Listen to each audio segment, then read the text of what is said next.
panel, Joel Ruman, former U.S. Deputy Assistant Secretary of State in the Obama administration, and Maura Gillespie, Republican strategist and founder of Blue Stack Strategies.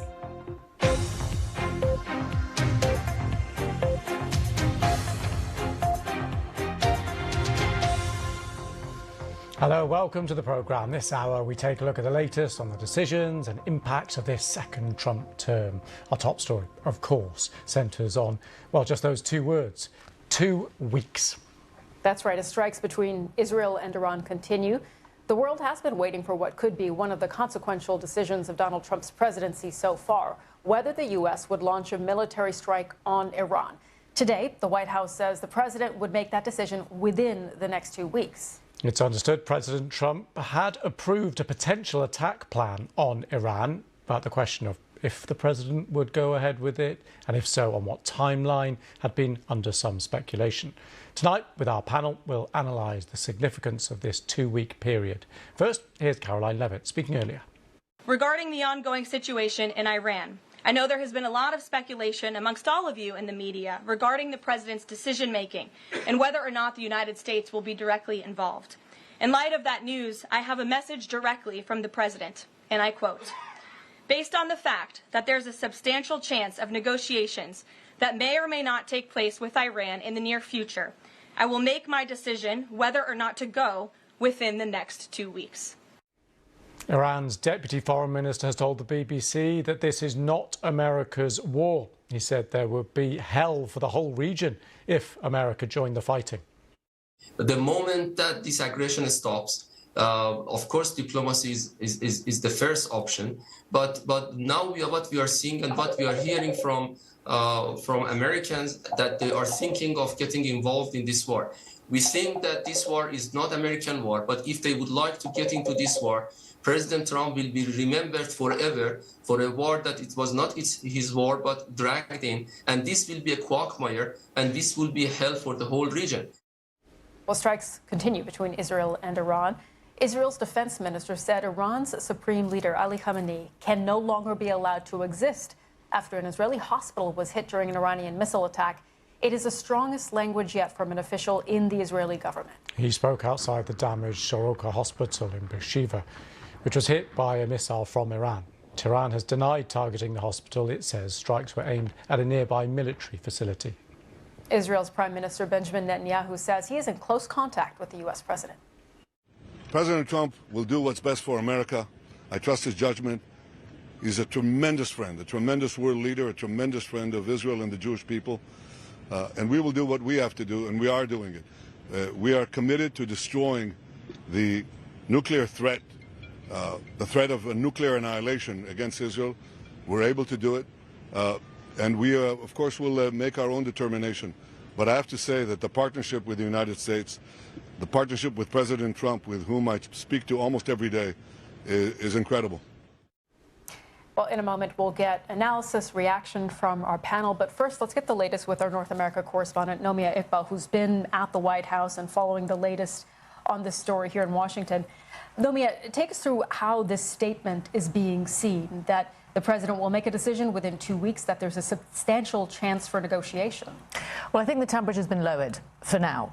So basically, it looks like President Trump is still open for negotiation. We know that is probably his preferred option, but it's not quite clear what those negotiations will look like. We understand that the Middle East envoy, Steve Witkoff, is in contact with the Iranian Foreign Minister, Abbas Araghchi, and the Iranians want the bombing to stop. They want Israel to stop in order to start the negotiations. So we don't know if Israel plans to do that.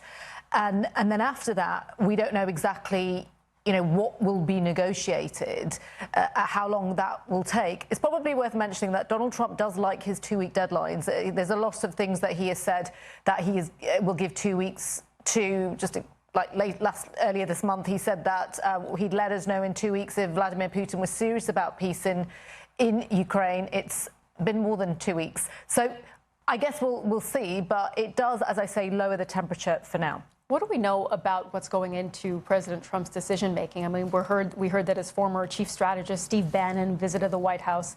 He's famously an isolationist. There's different voices in his ear. I mean, what do we know at this point? Oh, it's very much isolationists versus the hawks of the party.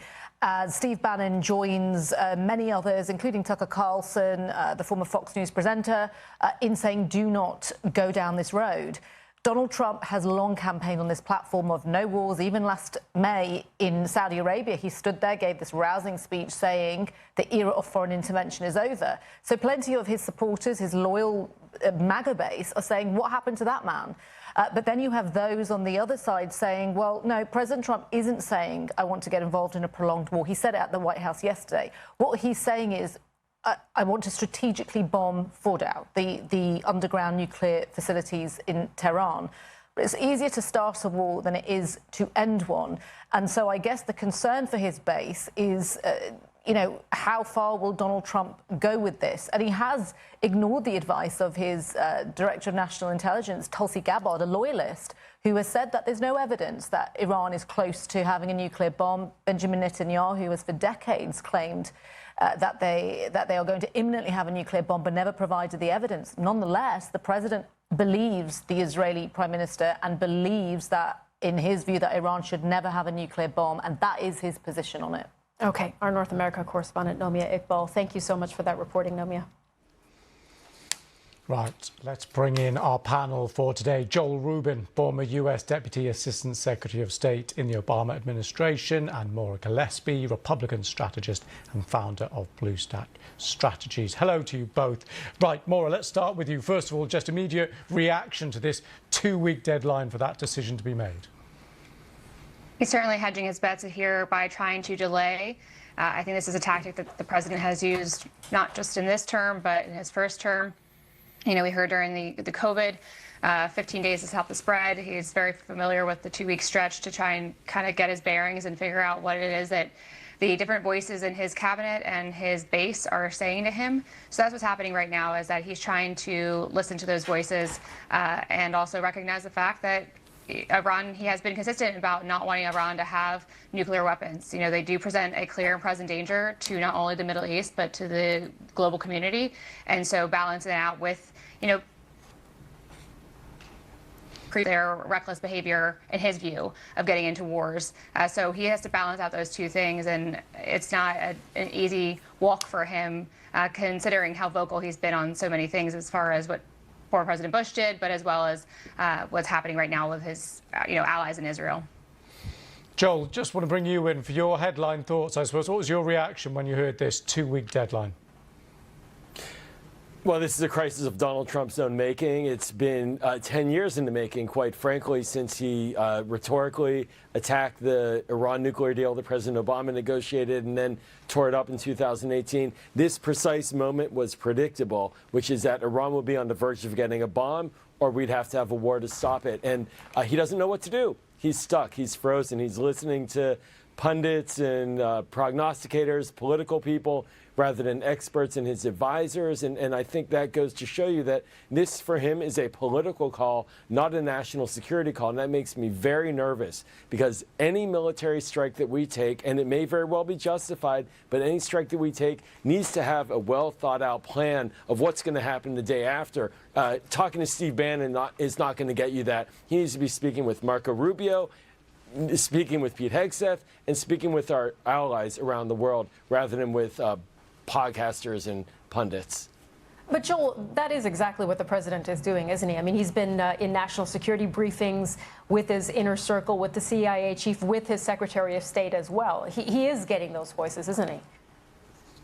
I got to tell you, Sumi, he dismissed one of them the other day with Tulsi Gabbard essentially dismissing what's been the long-standing view of the intelligence community, that Iran did not have the bomb, had not weaponized it. And that's not to say that they're not going towards one, but clearly he doesn't really count on that advice. And I think this goes to the real tug of war inside the Republican foreign policy establishment right now, as we're discussing, which is, what role does America have in the world? Is America going to lead any longer? Or is America going to work with allies? Or are we going to resolve problems through diplomacy? Or are we sort of like a King Kong character banging around the global stage, making pronouncements, then backing away, frightening allies, frightening adversaries, then not frightening them. Nobody really knows what's going to happen even tomorrow. There is one thing that this president likes. It's a 2-week deadline.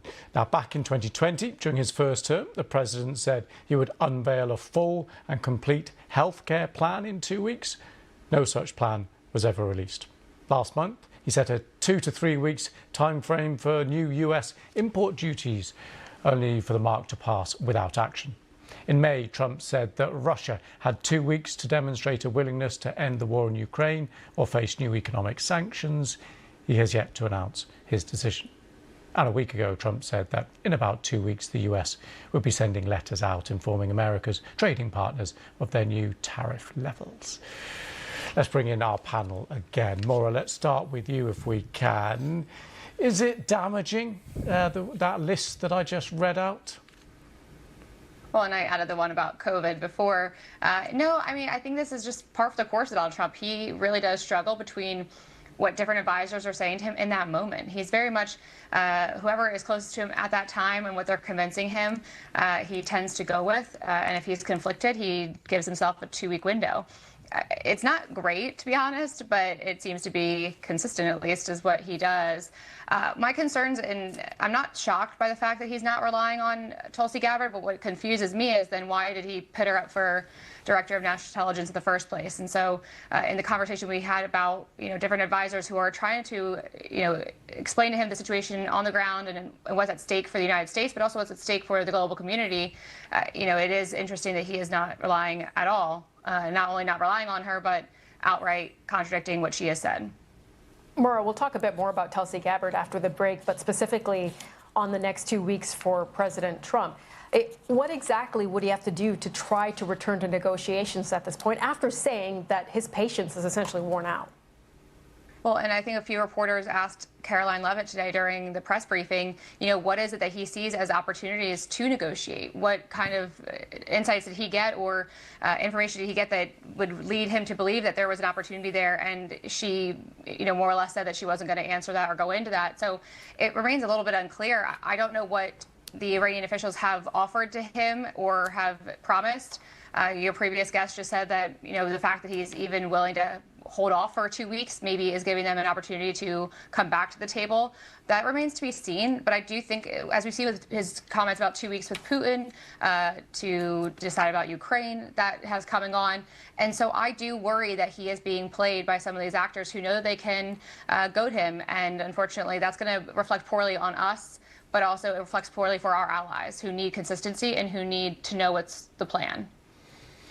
Joel, on the plan, clearly we have from the Trump administration the line that Iran cannot be allowed to have a nuclear bomb. Israel shares that aim, but also apparently has this aim of regime change. What does that difference mean? Well, for President Trump, first of all, his concepts of a plan, clearly he does not have a clear idea of how he wants to get to that end state. And I have to say, related to the idea of Israel's involvement here, my assessment is that the Israelis struck because they also lacked confidence in where those negotiations were going. It did not look like it was going anywhere. And the president and his team, he put down the idea that there should not be any enrichment in Iran. The Iranians were saying no. And so Israel said, we need to take action. I don't think we can expect the president to rein in Israel either in these next 2 weeks and just sort of allow a continuation of the bombing. And so this is going to be a really difficult period because unlike, as we're discussing, in 2 weeks I'll give a plan or I'll send letters, 2 weeks in the real world with a war is serious stuff. It's not just blowing smoke and hoping for someone to not pay attention. 2 weeks of war, that will have a lot of consequences on the region and on people. He doesn't have 2 weeks. He needs to make a clear decision now and lead. He's not leading. Okay, could be a very stormy 2 weeks. Let's see what happens. We will talk a bit more about Donald Trump's inner circle, including Tulsi Gabbard. But first, we have to take a short break around the world and across the UK. This is BBC. As we've been discussing tonight, the focus right now is really on the decision-making of Donald Trump. For any U.S. president, a big part of that is the team that surrounds the commander-in-chief. That's no exception this time, but there are rumblings. 2 of the president's cabinet members are reportedly being left out of the conversation. The Washington Post recently reported that Director of National Intelligence Tulsi Gabbard and Defense Secretary Pete Hegseth were relegated, quote, outside the president's inner circle. The outlet says the president is instead turning to a smaller group of aides called Tier 1, who have been advising him on a potential US strike on Iran. Yeah, and that group is said to include Vice President J.D. Vance, Chairman of the Joint Chiefs of Staff General Dan Kane, Secretary of State Marco Rubio, and CIA Director John Ratcliffe. And last week, Tulsi Gabbard, you may remember, shared this video in which she described the horrors of nuclear war after visiting Hiroshima and advocating for a more isolationist foreign policy. It's this that's reportedly contributed to her being frozen out. Take a look at the president's comments from Air Force One a little bit earlier this week. You've always said that you don't believe Iran should be able to have a nuclear weapon, but how close do you personally think that they were to getting one? Because Tulsi Gabbard testified in March that the intelligence community said Iran wasn't building a nuclear weapon. I don't care what she said. I think they were very close to having it.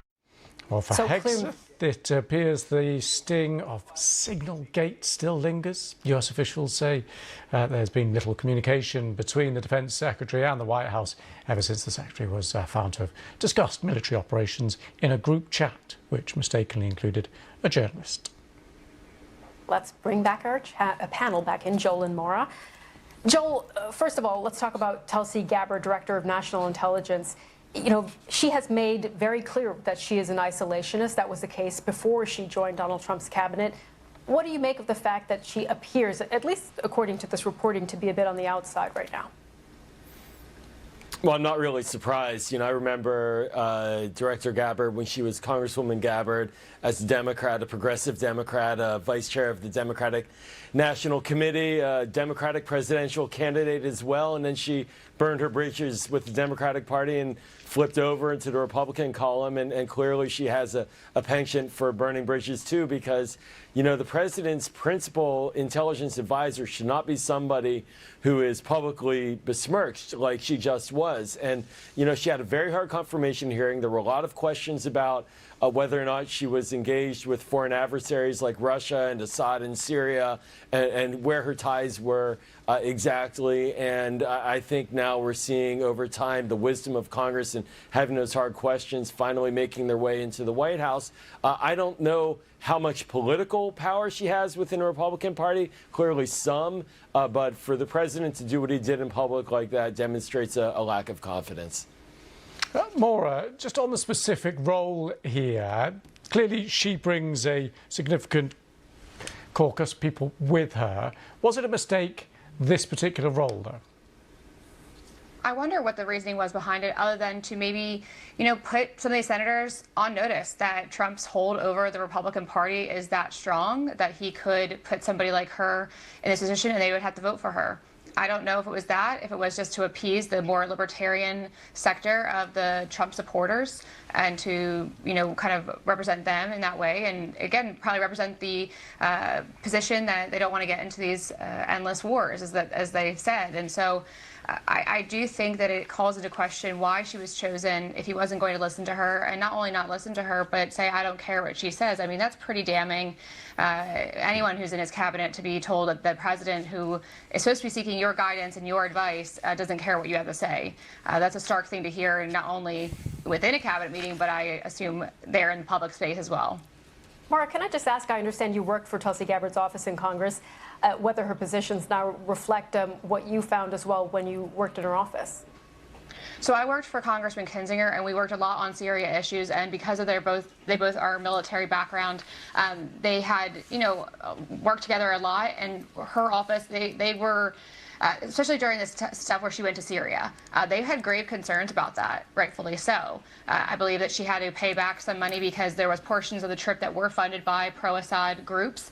She met with Bashar al-Assad, the former president and dictator of Syria, who was accused of criminal war crimes. She had met with him at least twice. Some reports that she met with him 3 times during that trip.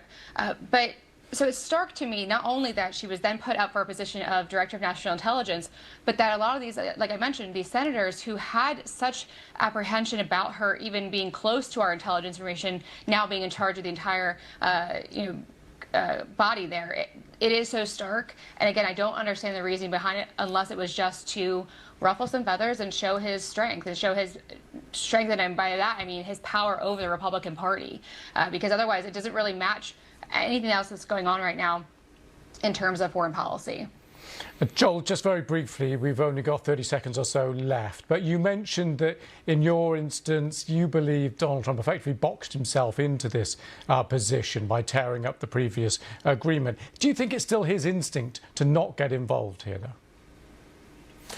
I think it's his instinct to not get involved, but he owns it. As Colin Powell, Secretary Powell once said, you break it, you buy it. That's the Pottery Barn rule. That was the rule with Iraq. And this is Donald Trump's doing. He broke the Iran nuclear deal. We're now in a war watching Israel and Iran.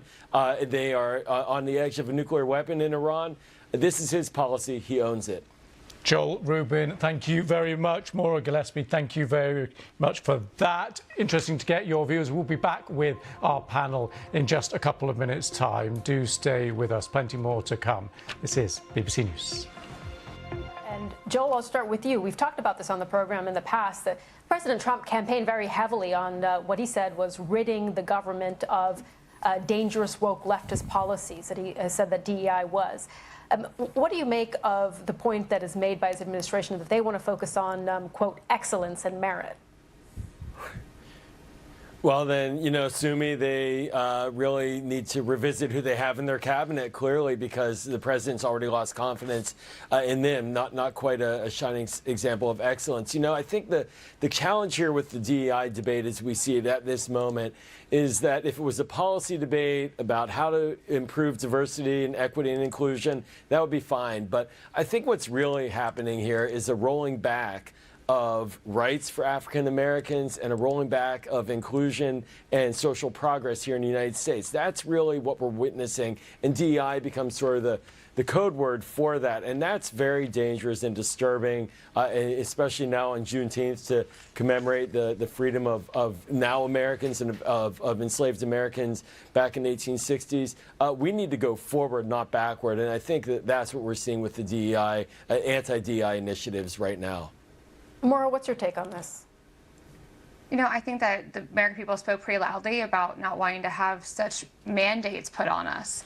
And there's a difference, right? I think making strides on greater equality is on us, we the people, and not necessarily the government mandating it and deciding for us. And so I do think that we should absolutely be celebrating Juneteenth and celebrating the anniversary of the emancipation.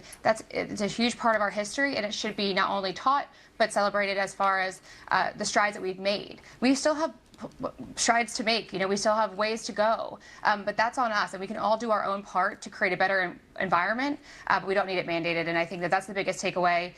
It doesn't need to necessarily be rewritten. I don't think that we need to celebrate Confederate soldiers and Confederate generals. That's certainly something that I disagree with there and with the Secretary of Defense doing, but I do think that dialing back this mandate of DEI policy is something that the American people voted for. Joel, how do you think the debate can cut through here? How debate on policy, as you mentioned earlier, could actually happen, and things like evidence, things that do make a difference and things that don't, rather than a ideological kind of opinion-based piece? Well, it has to be based in empirical analysis, and we have to look at the numbers and the data and the discrepancies in our society. There's a reason why we have programs. There's a reason why we had affirmative action for a number of years. There's a reason why there were moves to try to be more inclusive in acceptance rates at universities for African Americans, because there was systemic racism, and still is, and there were historically efforts by the government to create inequalities in the United States. There was redlining, for example, on home ownership until only recent decades. I don't think it's inappropriate for the government to stop pretending, or to stop preventing, that is, African Americans from having equality. And, there is data, there is analysis. It needs to be used for policy development, but this is not what's happening. It was a meme, it was an argument, it was a political anger touch point for conservatives in the last election. And we see that that's how the policy is being made, not looking at actual outcomes for the American people. And Maura, one of the criticisms is that the anti-DEI policies have gone too far the other way, scrubbing, military websites of the accomplishments of African Americans, for example, or renaming a base for Robert E. Lee, a Confederate general. What do you think of that? Absolutely. I think that's, going backwards is never a good thing, right? We want to go forward. And I don't think that you need to punish whether it's companies or anything else for enforcing DEI policies or for not doing so. Again, I think that this whole our issue here on the DEI issues is very American, right? It's very much based in the fact that we are a privileged nation. And so we're able to have these conversations, and quite frankly, sometimes it feels like it's never going to be enough. When do we get to the point where it's all great and everyone's in agreement? I don't know that we will be, because we're going to be constantly saying, well, they're getting more than we are. And so if we continue to go down this path about policy and saying that the government has to make the decision, we're never going to get there. And so it's on us as a citizen, citizens, we the people, we need to make those decisions about trying to do better. I don't think that, like I said before, going back and changing names to honor Confederate generals that we've already changed to not do so is helpful to us in that narrative. And so I would hearken back to us as individuals making a better environment by our collective actions and our decisions as individuals, contributing to our communities, celebrating Juneteenth, turning a new leaf essentially for us to move forward and for the next generation that they have a better footing than we do currently. Maura, Joel, thank you both very much. We'll be back in just 1 minute. We want to bring you some updates on a story that we've been following here on The Context. That's the Trump administration's major changes for foreign students. After a freeze of nearly a month, the State Department says it's restarting interviews for student visa applicants. But it comes with expanded vetting. One major change, anyone applying will now need to make their social media account public. These changes will affect a broad range of applicants. So all who apply for F visas, which are primarily used by students, applicants for M visas used by vocational students, and those who apply for J visas used by exchange students. Officers will conduct an online presence review to look for, quote, any indications of hostility towards the citizens, culture, government, institutions, or founding principles of the United States. They will also screen for those who, quote, advocate for, aid or support for foreign terrorists and other threats to U.S. national security, and, quote, support for unlawful anti-Semitic harassment or violence. Let's bring in our panel for their thoughts, Joel and Maura. Maura, let's start with you. What do you make of this? So it's something that I did in Congress as far as working both in Speaker Boehner's office, but also for Congressman Kinzinger, looking at new hires or a new batch of interns. It's protecting the office and making sure there's not any big red flags that could be potentially coming up. So I would go over, and our staff since would do the same thing about looking at social media platforms and seeing what groups they're part of, anything that they posted that may be a concerning thing to flag for the congressman. And so it's not totally unheard of. And I think in this new age where social media has played such an impact, especially on the younger generation, it is important to take a look and check on those things, just to make sure nothing has been radicalized. I think after what happened this last summer with the protest in Colombia and the protest that stopped other young people from having an education, people want to kind of put a stop to that. Maura, the concern, though, is that this could be used to suppress speech that the U.S. government doesn't like, for example, pro-Palestinian speech. No, and I think that when it comes to some of these students, like I just mentioned, Mahmoud Khalil, at the Columbia University grad student, his detention and deportation, case is certainly up for debate. But I think by and large, the messaging aspect and the message that Secretary Rubio then put out, again, stopping others from getting their education by abusing, which felt like an abuse of the visa that he was granted. It's not to say that they can't use their free speech, but again, they're being granted that by this visa. They're here as a guest to this country, and so I do think that the American people saw that message and heard that from Secretary Rubio, and it made sense to them that, yeah, we don't want to have other students who paid good money to go to that school and to get an education were stopped because somebody who chose to protest, which they're allowed to do, but you can do so peacefully and not by stopping things that are happening at Columbia from happening. Okay, Joel, what do you make of these just necessary common sense security measures? Boy, this is the broadest directive with the least guidance, with the least clarity about how to actually implement it that one could come up with. It's ridiculous. I understand countering threats. I served in the State Department. We should not be allowing people who have dangerous identities, dangerous associations into the United States. But the thought policing, for example, what if somebody criticized President Trump when he was candidate Trump? Should they now be disqualified from coming to the United States? You know, I studied abroad. I studied in Israel when I was in college. Should the Israeli government have looked at all of my social media profiles? Of course, it was before social media, so that wouldn't have happened. But where does this end? You know, does this mean now if I go travel abroad, the foreign government, rather than just because I'm not a student, they'll look at another visa application, they'll decide to look at my social media profiles and anything I said. What if I was critical of China and I want to go on a visit there? Should I now be blocked? This is a really slippery slope. It's not protecting national security. It's going to be administratively impossible to put together the volume of data, and I just think it's a big mistake. Maura, just really briefly, we have about 30 seconds. Do you agree that it's a slippery slope? I agree that it's going to be really hard to implement. I also worry about people wanting to put their profiles publicly. I do think that there has to be some sort of system where it's assigned to one person, one agent, who then gets access to it. I would worry about that as well, just for family protection and your own, young people, children. They don't want to be on public profiles and things like that. So I do have those concerns as well. I do agree it's a slippery slope in that sense. Okay. Joel Rubin, former US Deputy Assistant Secretary of State in the Obama administration, and Maura Gillespie, Republican strategist and founder of BlueStack Strategies. Thank you both very much.